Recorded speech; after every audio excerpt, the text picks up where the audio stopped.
Hello everyone, welcome back to the channel and welcome back to Prehistoric Kingdom. Now, last time we did build that wonderful, huge habitat, but we're going a little bit smaller today and we are going to be building a Dilophosaurus habitat. I've already marked out my area where it's going to be, so without further ado, let's just dive into our speed build and we'll discuss the inspiration behind it all once we are into it. How nice does this place look though? I think it's looking really good so far. So let's talk a little bit more as we dive into our speed build. So as I've mentioned in previous videos, I've not had a lot of time to sit down and really play with the array of build tools that we have at our disposal in Prehistoric Kingdom, and that was something that I wanted to start changing, so I decided to design my own backstage building area here. And you may have just noticed that, but when I had that brickwork texture on and then changed it to metal, the actual panel stayed in the same position and was dead center. But if we apply the texture to the panel first and then attach it and snap it on top, it sits flush, and I don't want it to sit flush. So that was an interesting little tip. If you are learning the game yourself, you can actually put these things on and have them sit a little bit inside, and it creates a nice little bit of an extra dimension to a building, in my opinion. So, as I've already mentioned, this is the habitat for the Dilophosaurus. Now, interestingly, the Dilophosaurus in Prehistoric Kingdom looks very different to the one you may be used to from Jurassic Park and the Jurassic World Evolution games if you've played them. They don't have the frills that kind of expand out, and they don't spit venom, and they're a lot larger than the counterparts that we see in the other franchise. And that's because they have a little bit more of an update to them, where we've discovered new fossils and stuff of the Dilophosaurus and made new adjustments and stuff to what scientists believe they may have looked like in reality. They have now updated the model of the Dilophosaurus in this game, so it's interesting. It's very different. I was quite surprised when we put it in. So the basic structure of this building is going to be brickwork, metalwork with some nice thick iron bars across these windows here, so guests can see this backstage area where we're going to put a little bit of bedding in, but nothing much else.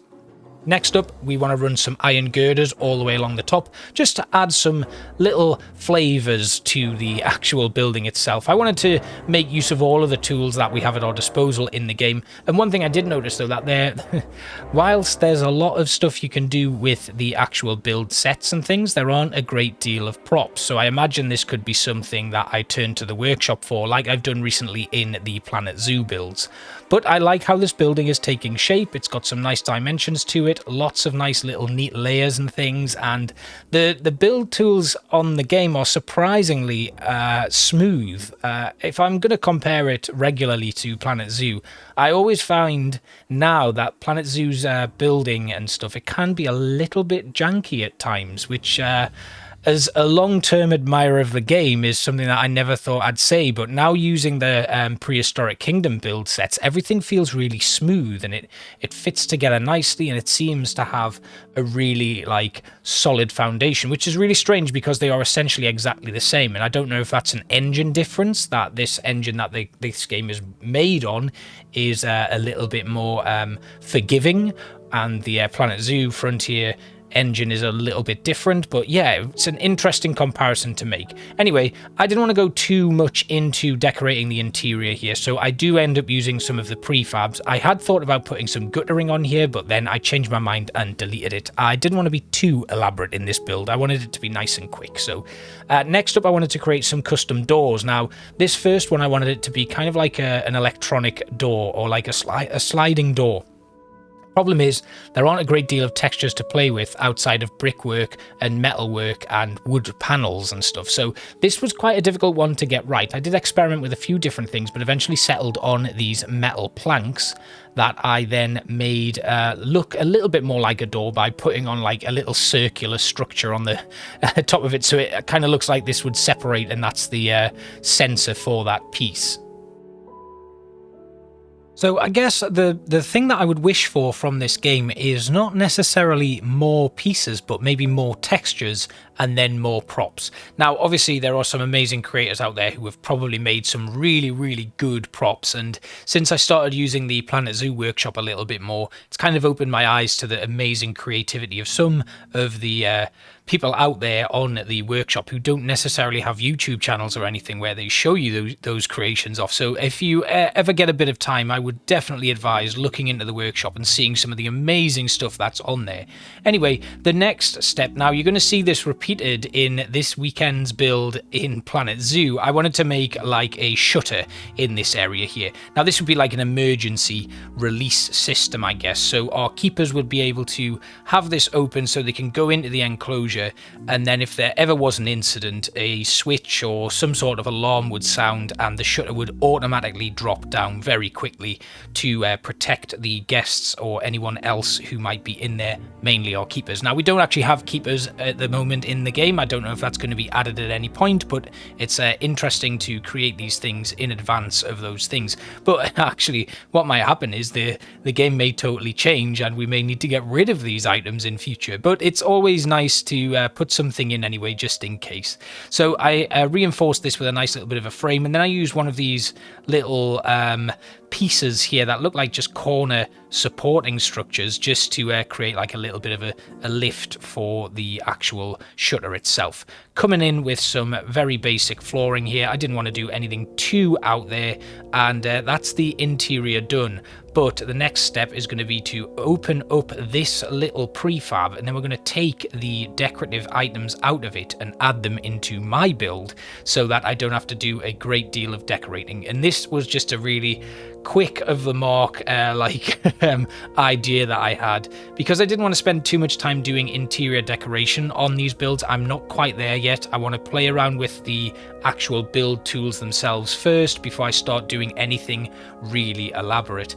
Like I said, this is a game that I'm having to relearn. It's been such a long time since I played, and because I'm so used to a particular style in Planet Zoo, you have to kind of create your own whenever you play a new game.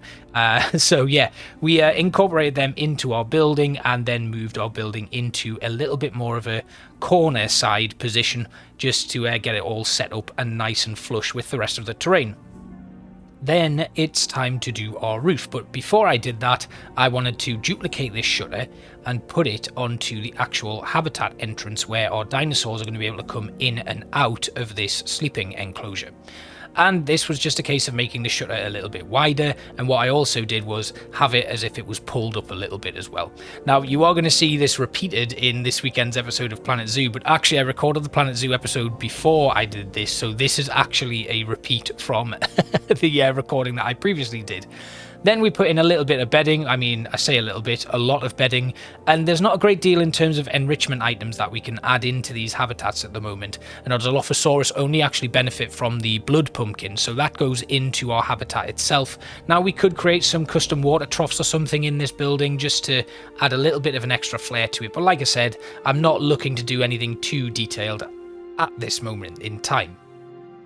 Of course, my roof, it was sitting a little bit weird.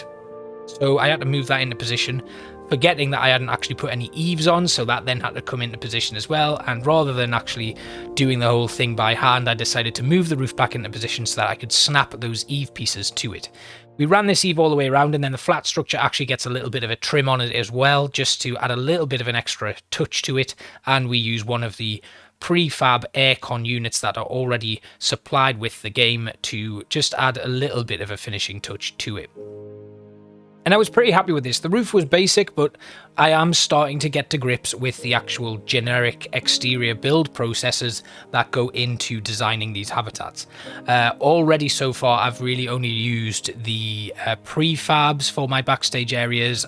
The only thing that I have designed was that little shopping precinct with the vending machines and the toilets and stuff in there, and the little bit of seating where people could view our woolly rhinos in their habitat. So this was my first backstage area design in this game, and I was quite happy with it. I think there's more that I can do on it, but it's pretty good. And the next step is going to be to finally decorate our actual habitat. Now, I did have to actually incubate and put in our Dilophosaurus, and I'd researched them prior to building this, so that needed to be done. We needed to actually go and excavate the fossils so that we could unlock them as a dinosaur within our zoo. The problem I am having at the moment is my zoo is teetering between the 1.5 to 2-star grade, and it never seems to get any better. So I'm hoping our new carnivorous attractions will pull in some more guests and increase the rating of my zoo so I can unlock some of the bigger dinosaurs, because I really want to build a huge Bronchiosaurus habitat that has a lot of space in it, and maybe do some walk-through areas for my guests. Now, the rock work in this game is sublime. I absolutely love it. I love that you've got like a nice range of branches that don't have any particular biome attached to them, whereas with the likes of Planet Zoo, the actual branches all come from some sort of biome. So the like if you have a white birch branch in, your animals, who, if they can't deal with having white birches in their habitats, they won't like it. The other thing I like is that our power generators here don't actually need to be hooked up to a path to have them working, and that just gives you a lot more freedom to create and build. We put our Dilophosaurus in, and as you can see, they look very different.